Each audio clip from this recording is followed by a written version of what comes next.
به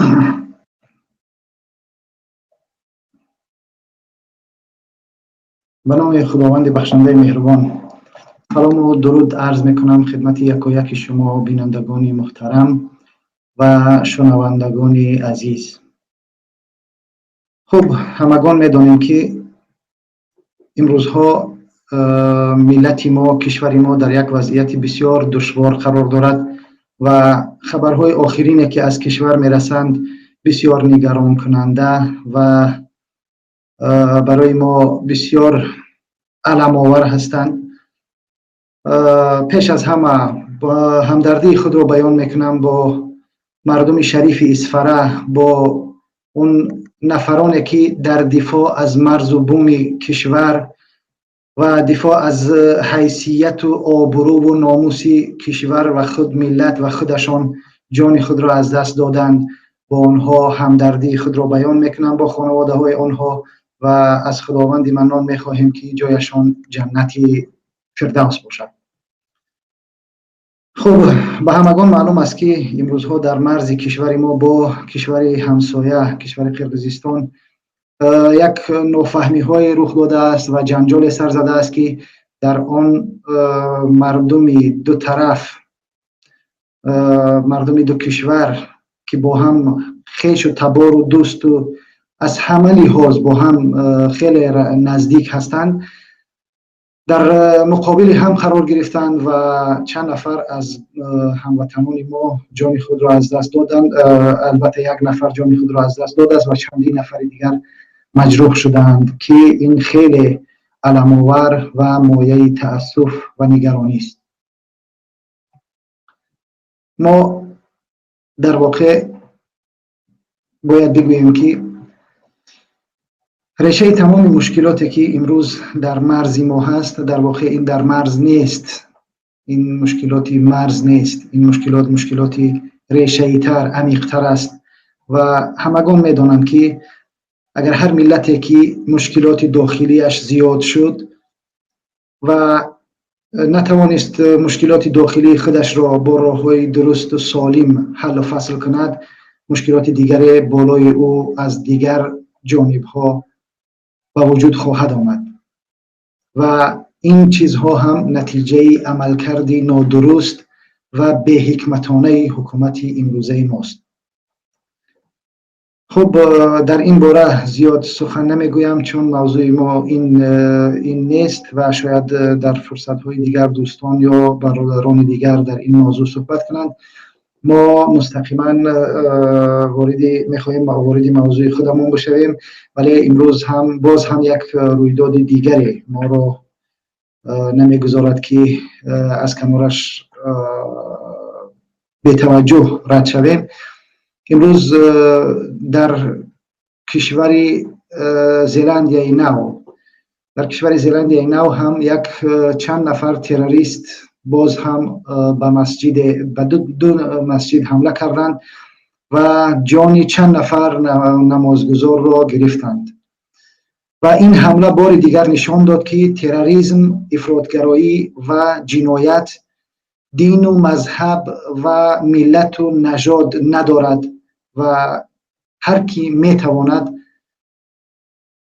در این جنایت این جنایت را هر گروه از هر دین، از هر نژاد و از هر مذهب انجام دهد و این بار دیگر نشان میدهد که ما تمام مردم دنیا در این مسئله با هم در مقابل تروریسم و افراطگرایی آسیب پذیر هستیم و باید از این پدیده شوم احتیاط کنیم و در مقابل آن با شکل درست و سالم مبارزه بریم. جا دارد که همدردی خود را بیان کنیم با بازماندگان این حمله، با مردم زلندیای نو که آنها هم امروز عزادارند و برای آنها هم امروز روزی مشکلی بود و از خداوند منان برای شهید شدگان جنت فردوس خواهانیم و به بازماندگان آنها صبر جمیل تمنا داریم. خوب دوستان عزیز، اگر از این دو خبری بسیار دردناک بگذریم، امروز یک مسئله دیگر هم هست که زادروزی یکی از بزرگ مردان ملت تاجیک است. زادروزی شخصی است که در صلح تاجیکان واقعا هم یک شخصی نادر بود، یک شخصی به نهایت تاثیرگذار بود. اگر نگوییم او به مثل دیگران او را صلح آفر و اساسگذار صلح نگوییم هم، ولی همگان میدانند که در همون سازشنامه صلح امضای این شخص وجود دارد و این کسی نیست جز استاد سید عبدالله نوری، روحش شاد و یادش گرامی باد، که امروز زادروزی ایشان است. و زادروزی مرحوم استاد سید عبدالله نوری را به تمام پیروان و دوستان و یاران و نزدیکان و خانواده‌اش تبریک میگوییم و امیدواریم که راه او همیشه سبز و با دوام باقی بماند و پیروانش بتوانند مکتب او را به شکل سالم، درست و همان گونه که آن کس میخواست تا به انتها ادامه دهند. خب، درباره شخصیت استاد نوری مطالب زیادی گفته شده است، زیاد هست، ولی ما در این مرحله، در این روز فرصت آن را نداریم که به شخصیت استاد نوری بپردازیم، زیرا موضوع ما موضوع دیگر است.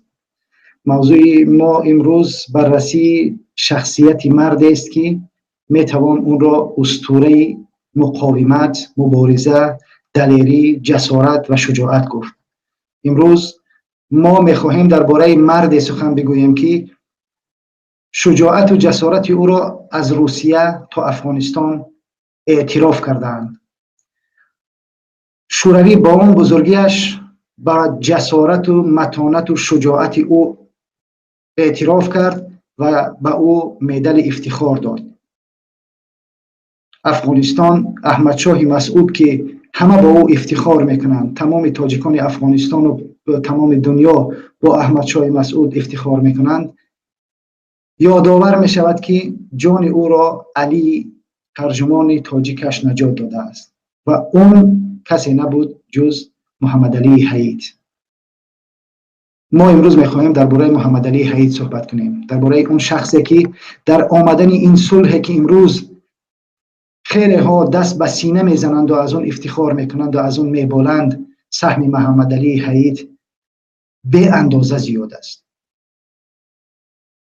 اون شخصی است که تمام این افتخارات در کارنامه‌اش هست، ولی امروز به خاطر ناجوانمردی، به خاطر بخل، به خاطر حسد و کینه چند نفر جنایتکار، در واقعا هم جنایتکار، در زندان است.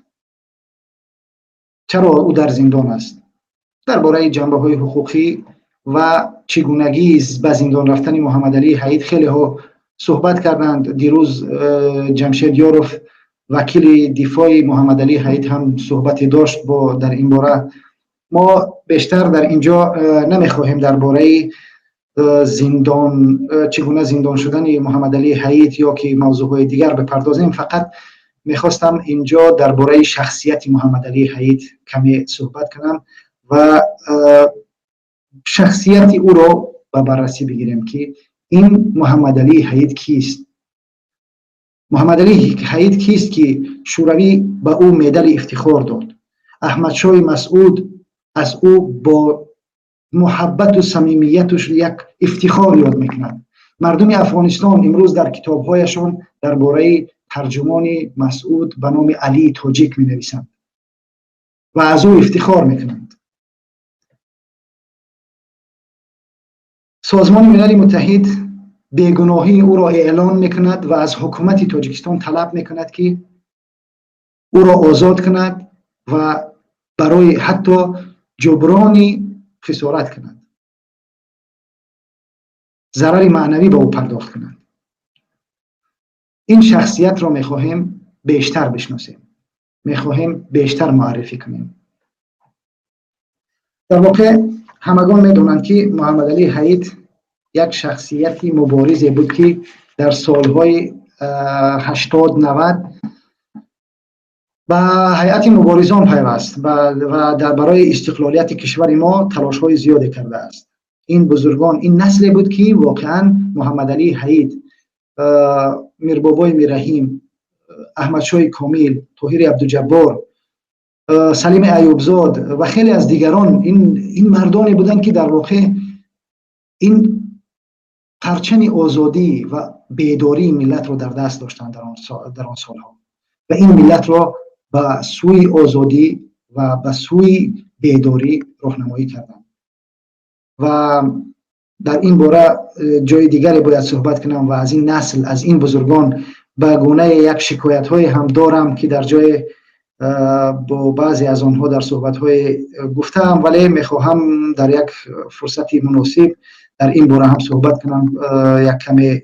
ولی حالا محمد علی حید، این شخصیتی که در اون زمانها به سازمان رستاخیز پیوست و در اون چارچوب مبارزه خود را دوام میداد و بعداً به حرکت نیروهای اپوزیسیون تاجیکستان، با اینات، اتحاد نیروهای اپوزیسیون تاجیکستان پیوست و بعد از اون وارد حزب نهضت اسلامی تاجیکستان شد و در این تا امروز در این حزب باقی مانده است و با یک شجاعت، با یک مردانگی، با یک استواری مبارزه خودش را ادامه داده ایستاده است. در واقع همه میدانیم که محمد علی حید 20 اکتبر سال 1957 در دهه چاریکاران ناحیه رودکی به دنیا آمده است. یعنی اکه محمد علی حید 20 اکتبر سال 1957 به دنیا آمدند و سال 1974 مکتب میانه رقم 67 ناحیه رودکی را ختم کرده است. بعد از ختم مکتب او به دانشگاه لنین، در آن زمان دانشگاه لنین دوشنبه داخل می شود و در آنجا تا سال 1976 تحصیل خود را ادامه می دهد. سپس به دانشگاه لنینگراد سنت پترزبورگ کنونی انتقال می یابد و در آنجا تحصیلش را ادامه می دهد. سال 1980 آن را ختم می کند. بعد از ختم دانشگاه فعالیت های نظامی و ژورنالیستی او شروع می شود. محمد علی حید پس از ختم دانشگاه به حیث ترجمان نظامی در روسیه و سپس در تلویزیون دولتی تاجیکستان کار کرده است. او سال 1983 در اوج جنگ نیروهای شوروی در افغانستان و این کشور اعزام شود. همچون افسر خدمات کشفی شوروی در هیئت ارتش شوروی به افغانستان می رود و در آنجا بیشتر نمایندگی میکرد، بیشتر هماهنگسازی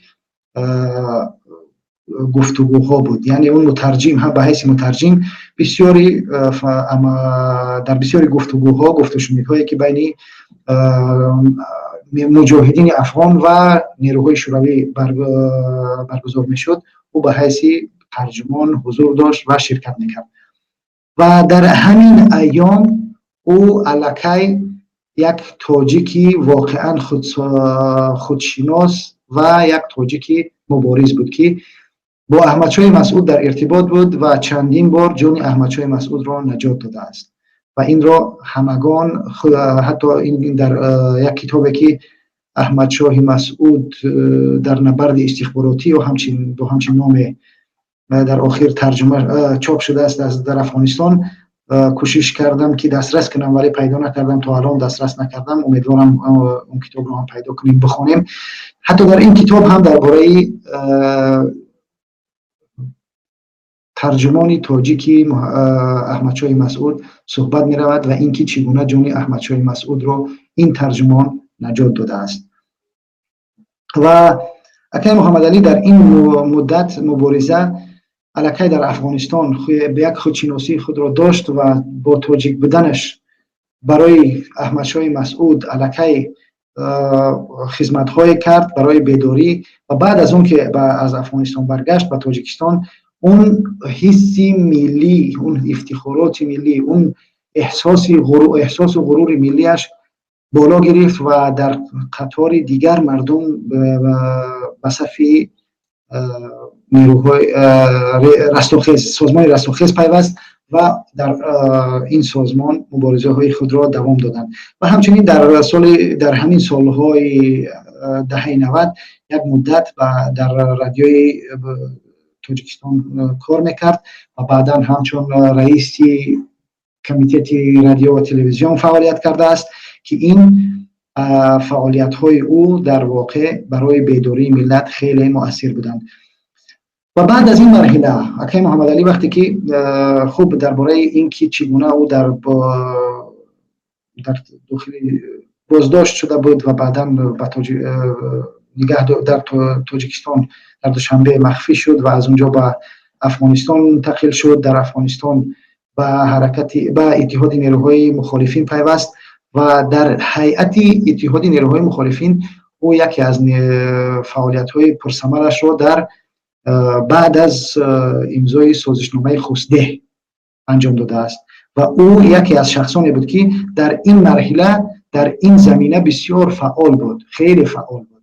او تلاش‌های زیادی کرده است در این باره و به خصوص بعد از اینکه او عضو زیرکمیسیه نظامی بود و در این زمینه برای خلع اصلاح کردن، برای آرام کردن، برای مردم رو با تاجیکستان رو به یک آرامش آوردن و نیروهای مسلح دو طرف رو و خصوص از مخالفین رو مایل کردن به صلح و همزیستی و آرامش، نقش محمد علی حید میتوان گفت حیاتی بود. ولی امروز کسی به این نقش بهانه میدهد، کسی از این شجاعت و از این خودگذشتگی های محمد علی حید نمیگوید.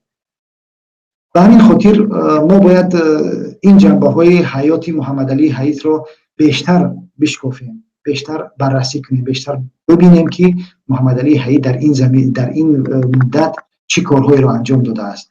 با وجود اینکه در اون زمان خطر کشته شدن در هر صورت وجود داشت، در هر حالت وجود داشت که مردم همه میدونند وقتی که یک نفر یک بار به افغانستان برای یک گفت و شنید می رود، همه از اون قهرمان می تراشند و می گویند که او قهرمانی کرد که به افغانستان رفت. ولی در عین زمان در همون شب و روز که تاجیکستان بدتر از افغانستان اون روز بود، یعنی همه در دستش سلاح داشت، تمام فرانت خلقی در واقع در تاجیکستان در دوشنبه در همه جا حکومت میکرد. اونی که از افغانستان، از وضعیت تاجیکستان از افغانستان به مراتب بدتر بود. با وجود این محمد علی حید در همون شب و روز در دوشنبه بود، بعد از امضا و پیش از اینکه کمیسیه آشتی ملی و نیروهای مخالفین به تاجیکستان بیایند، محمد علی حید در داخل دوشنبه بود، فعالیت میکرد و هر لحظه خطری کشته شدنش وجود داشت، ولی او از این خطرها نترسید. او مردانه ایستاد و برای برقراری این صلح جانبازی کرد. ولی امروز نتیجه این جانبازی او چیست؟ او صلح را با وجود آورد، او صلح را ساخت در تاجیکستان، او صلحش را برای ملت کرد، ولی یک گروه امروز اون صلح را غصب کردند، مال خود کردند و میگویند که این صلح را ما کردیم و این صلح مال یک نفر است، اساسگزار این صلح یک نفر است و گویا که تمام کار با دست این یک نفر شده است و این یک نفر گویا که از مثل کدام فرعون تمام استقلالیت و صلح و وحدت و تمام چیز را از آن خود کرده است. گویا در این کشور، در این 9 میلیون تاجیک دیگر مردم کاری نکردند، گویا دیگر مردم هیچ زحمتی نکشیدند، در حالی که زحمت محمد علی ها بود، زحمت جلال الدین ها بود، زحمت دیگرها بود که آنها توانستند صلح را در تاجیکستان برقرار کنند و امروز بعضی هایی که این ملت را منت میکنند و میگویند که ما صلح کرده، صلح آوردیم برای شما، باید بدانند که صلح را آنها نآوردند و صلح زحمت این جوان مردان بود. مسئله دیگری که درباره شخصیت اکای محمد علی باید بگویم، خب بعد از اینکه اکای محمد علی به حزب نهضت پیوست و در اون فعالیت میکرد، واقعا هم با تمام وجود میخواست که در تاجیکستان یک حکومتی مردمی، مردم سالار، دموکراتی سر قدرت باشد و نمیخواست که یک نفر قدرت را در قبضه خود بگیرد و به مردم حکم کند. نمیخواست که یک نفر بیاید و دیکتاتورای خود را، دیکتاتورای خانوادگیش را بالای مردم تحمیل کند. برای همین بود که زیاد انتقاد میکرد، همیشه حرف حق را میگفت و هیچ وقت از گفتن حرف حق عقب نمی نشست. به همین به خاطر گفتن حق بود و به خاطر همین انتقادهای تند و شدیدش بود که در سال 2013 در عرفه برگزاری 40 سالگی جشن 40 سالگی حزب نهضت اسلامی تاجیکستان کمیته امنیت ملی تشکیل کردند، یک گروه را که تا حال گویا پیدا نشده اند و محمد علی حید را لطوکوب کردند. در نزد خانه‌اش به طور شدید او را لطوکوب کردند. چرا؟ برای چی محمد علی حید لطوکوب شد؟ برای چی سیف الله زاده لطوکوب شد؟ برای چی؟ اونهایی که امروز میگویند که حزب نهضت اما تروریست است و عمل تروریستی انجام داده است، شما یک بار بیایید ببینید عملهای حکومت رو، ببینید که محمد علی حید را لطوکوب کردند، سیف الله زاده را لطوکوب کردند، رئیس حزب را در کلاب تخم شپک کردند، تمام دارایی‌های رئیس حزب و اعضایان حزب را گرفتند، تجارت اعضایان حزب را گرفتند، حتی قرارگاه‌های حزب را گرفتند، خراب کردند، مثل منغیت بر سر مردم، مثل مغول بر سر مردم ریختند و جایهای آبادی که حزب آنها را آباد کرده بود آنها را خراب کردند، از بین بردند. قرارگاه حزب در ولایت سوخت، قرارگاه حزب در پنجکین، همه اینها را خراب کردند. واقعا هم مگر چنگیز برای خراب کردن اگر چنگیز آمده بود خراب میکرد اونقدر علم‌آور نبود، ولی وقتی که این مردم آمدن و کشور خود را به خاطر یک اختلاف سیاسی به خاطر قدرت خراب کردن، خانه ها را خراب کردن، تجارت ها را گرفتن. امروز ببینید کی است؟ امید 88 کی بود؟ چی آمد به سرش؟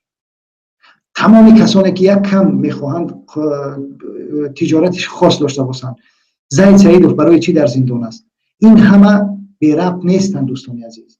وقتی درباره محمد علی حید میگوییم باید بدونیم که سرنوشت زید، محمد علی، سید عمر حسینی، سرنوشت تمام اینها، محمد روزی اسکندرов، مقصود ابراهیمov، تمام اینها سرنوشتشون یکی است و همه اینها زندانی سیاسی هستند و قربانی دیکتاتور خانوادگی یک گروه. و این محمد علی حید وقتی که در حزب فعالیت میکرد، واقعا هم کسی درباره محمد علی حید گپ میزند با یک احترام، با یک افتخار از او یاد میکند. برای چی؟ برای که محمد علی حید در زندگی خود پرینسیپ داشت، پرینسیپ زندگی خود را داشت. او همیشه صادق، درستکار و بسیار انسانی خاکسار بود. همه میدونند که البته عجیبش هم هست، یادم آمد که از مسخره بازی های این حکومت آدم تعجب نمیکند، زیرا حکومت تاجیکستان حزب نهضت اسلامی رو حزب نهضت را برای آن با اتهام اینکه با نظرزاده شورش کرده است بستند، ولی بعد چند مدت معاون وزیر عدلیه در یاد همه هست که در رسانه ها اعلام کرد که اگر شورش نظرزاده هم نمیشد حزب نهضت بسته میشد. یعنی اونها الکی با همون پروتکل 3220 این نقشه رو داشتند و برنامهشون همین بود. اینجا هیچ تروریستی یا عمل افراطی وجود ندارد، تنها خواسته یک گروه هست، تنها ذهنی بیمار جنگ طلب و دشمن تراش هست که امروز در حکومت ما با وجود آمده است و این مردم را پاره پاره کرده است. این چند نفر هستند، این یک گروه خاصی هستند که امروز در قدرت هستند و این چند نفر ذهنی بیمار دارند، ذهنی جنگ طلب دارند. آنها بدون جنگ خود را ناکام حس میکنند. اگر جامعه آرام باشد آنها جایگاه نمییابند، آنها در حالت آرامی نمیتوانند جامعه را پیشرفت جامعه را تامین کنند، برای جامعه برای ملت یک چیزی تقدیم کنند. آنها فقط در جنگ میتوانند چیزی برای مردم نشون بدهند. برای همین در حالت ناآرامی، برای همین همیشه میخواهند کشور ناآرام باشد. مطمئن باشه این گروه با این ذهن بیمار و جنگ طلب نمیتوانند کشور ما را ناآرام کنند، زیرا هیچ کس، هیچ نیروی سالمی نمیخواهد که تاجیکستان ناآرام باشد. مطمئن باشه. من از اینجا همچون یک همچون سخنگوی حزب نهضت اسلامی تاجیکستان با اطمینان به شما میگویم و ملت عزیز میگویم که نهضت اسلامی تاجیکستان هرگز ناآرامی کشور عزیزمان رو نخواسته بود و نمیخواهد و ما هرگز برای ناآرامی کشور قدمی بر نداشته ایم و بر نخواهیم داشت. ولی این کسانی که امروز در سر قدرت هستند و میخواهند ناکامی های خود را بالای دیگران تحمیل کنند باید بدانند شما با تهمت کردن دیگران کمبودی هایتان را پوشانده نمیتوانید. با زندان کردن محمد علی حید شما نمیتوانید کمبودی های خودتان را پوشانید. شما با زندان کردن محمد علی حید نمیتوانید مردم مهاجری که به روسیه در روسیه بیچاره هستند، بی صاحب هستند، بی حقوق هستند، اونها را شما صاحب حقوق کنید. شما نمیتوانید با زندان کردن محمد علی حید در کشور جای کار تامین کنید.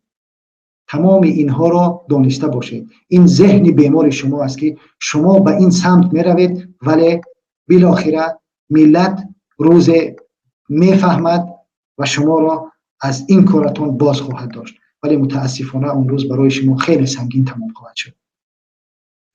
و برای همین من از شما خواهش میکنم بگذارید ملت آزاد باشد. آزادی را به ملت بدهید. و محمد علی حید ظلم نکنید. اگر او را در زندان امروز شکنجه میکنید شکنجهگران هم روسیاه میشوند. مطمئن باشید از مکافات عمل غافل مشو. گندم از گندم بروید جو از جو. اونی که امروز بر محمد علی حید ظلم میکند باور دارم در یک گوشه از زندگیش مشکل دارد. خداوند شما را رها نمیکند. ظلم بدترین چیز است و هر کسی که ظلم میکند نتیجهش را میبیند. باور کنید خداوند ظالمین را بسیار سخت میگیرد. زود شاید دیر بگیرد ولی سخت میگیرد و شما جز اون ظالمین نباشید که به مردم تاجیک و مثل محمد علی حید ظلم میکنید. و خصوص نوردین رحمان اون کسی که در جنایت دستی بالا دارد. اون جنایتکاری که امروز همگان او را میشناسند. در نزد این ملت و این دولت روز جواب خواهد داد. روز میرسد که او جواب ندهد. اگر در این دنیا جواب ندهد در نزد خداوند حتما جواب خواهد داد. نوردین رحمان در یاد داشته باش که فرزندانت تو را چگونه خواهند دید. فردا فرزندان تو از تو شرم میکنند وقتی که به تو میگویند این یک جلاد است، قصاب زندان است. آیا فرزندان تو از تو افتخار میکنند؟ آیا خویش و تبار تو از تو افتخار میکنند؟ پس احتیاط باشید و به محمد علی حید ظلم نکنید. و هر کسی که امروز در زندان ها هستید و در نیروهای قدرتی هستید، در هر جایی در این حکومت هستید، دانسته باشید که این حکومت میرود. این حکومت میرود ولی این ملت میماند. این کشور باقی میماند. حکومتداران میروند. همه اینها میروند. تمام این وزیران و کبیران امروز فردا از این جمهور، از این کشور میروند، از دنیا میروند، از قدرت میروند. ولی این ملت باقی میماند و ظلم شما بالای این ملت در ذهن ها میماند و در ثبت تاریخ خواهد شد. برای همین بار دیگر از شما خواهش میکنم شما به این خشونت ها، به این ظلم ها، به این شکنجه ها پایان دهید. دستتان رو به این چیزها آلوده نکنید، زیرا عاقبت ظلم بد است، چی در این دنیا و چی در آن دنیا. خب درباره محمد علی حید گفتنی های زیادی هست ولی میبینم که فرصت کم مانده است و فرصت ما به آخر رسیده است. ما در اینجا خلاصه میکنیم و در برنامه دیگر، در هفته دیگر انشاءالله که ادامه این صحبت را من پی خواهم گرفت و در خدمت شما خواهم بود. و بار دیگر امیدوارم هرچی زودتر عقل سالم در جامعه ما حاکم شود و شخصیت های به مثل محمد علی حید و مثل زید سعیدوف و مثل محمد روزی اسکندرов و مثل مقصود ابراهیموف و صدها دیگران که نامشون در اینجا در ذهنم نمی آید یا فرصت نمی رسد که نام اونها رو بگیریم، واقعا هم اینها باید آزاد شوند. محمد علی حید باید آزاد شود. سازمان ملل از حکومت طلب میکند، ولی حکومت دیکتاتوری خودکامه که نه به قرار سازمان ملل اعتبار میدهد، نه به دادگاه، نه به وکیل، نه به ادوکات، نه به چیزی دیگر. این چگونه حکومت است؟ الکی مردم دنیا و مردم کشور میدانند که این چی حکومتی است و میدانند که بیگناهان را چگونه زندان کردند. یکی از شخصانی که از همین زندان‌های تاجیکستان بیرون آمد و بعداً به خارج کشور مهاجرت کرد، میگفت قسم میخورد که 90% از کسانی که در زندان‌های تاجیکستان هستند بیگناه هستند. امیدوارم چنین نباشد، وگرنه ظلم این حکومتداران به اوج اعلایش رسیده است و زود است که خداوند شما را مجازات کند. پس بار دیگر خواهش میکنم که به ظلم نبگویید و مردم عزیز کشور هم مراجعت میکنم شما به ظلم این ظالمان نبگویید. حداقل کاری که شما میتوانید بکنید ظلم اینها را بنویسید، رسانه‌ای کنید، بفرستید برای رسانه‌هایی که در خارج هستند، برای رسانه‌هایی که مثل پیامنت، اصلاح، نمیدونم دیگر و دیگر که خیلی زیاد شدن در خارج و رسانه‌ای میکنند. اونها نمیترسند. جنایت‌های اون ظالمان را شما برای اینها بگویید تا اینها رسانه‌ای کنند، اونها شرم خواهند کرد. اون جنایتکاران در نزد ملت، در نزد خویش و تبار خودشان شرم خواهند کرد، سرفکنده خواهند شد و شما بالاخره آزاد خواهید شد. مطمئن باشید. از ظلم نترسید. حداقل کاری که میکنید ظلم آنها را ثبت کنید، بنویسید و به مردم و رسانه‌های بفرستید. خب دوستان عزیز، بینندگان گرامی، اینجا صحبت خود را به پایان میبرم و وعده ما هفته بعد درباره محمد علی حید ادامه صحبت خود را پی میگیریم. خدا یار و نگهدارتان و تا بازدید.